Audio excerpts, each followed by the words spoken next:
Un altro programma che parla di una Venezia decadente, un'altra trasmissione sulle grandi navi, sull'assedio dei turisti, su ciò che non va, e il sindaco Brugnaro va su tutte le furie. Ho visto un servizio su Rai 3, è una cosa veramente di una bassezza incredibile, cioè hanno parlato sempre gli stessi, sempre a raccontare balle come sempre, un fotografo che si fa notorietà col marchio di Venezia, non lo cito neanche perché non si merita, fa sempre quelle 4 fotografie là che abbiamo visto tutti e a questo punto qua sono anche brutte.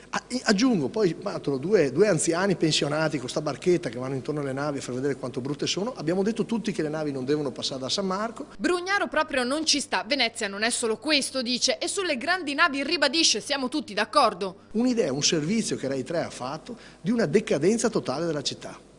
Si vergognino. E quel giornalista che è andato insieme con un attore a fare il pagliaccio anche lui, a trasvestirsi, a far vedere che fanno i matrimoni col Doge, quasi a far vedere all'Italia intera che Venezia è questa. Noi non siamo questi.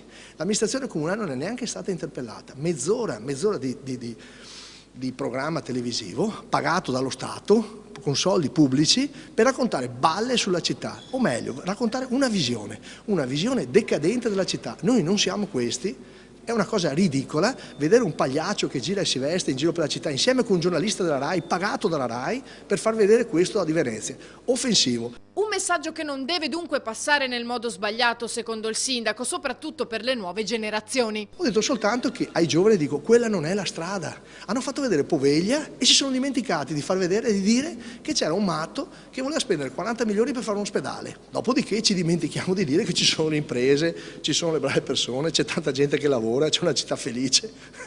Insomma, veramente dico, se questo è il servizio pubblico, veramente la privatizziamola sta RAI a questo punto. Io ero uno per quelli perché ero convinto del servizio pubblico, ma questa proprio è bugia allo stato puro.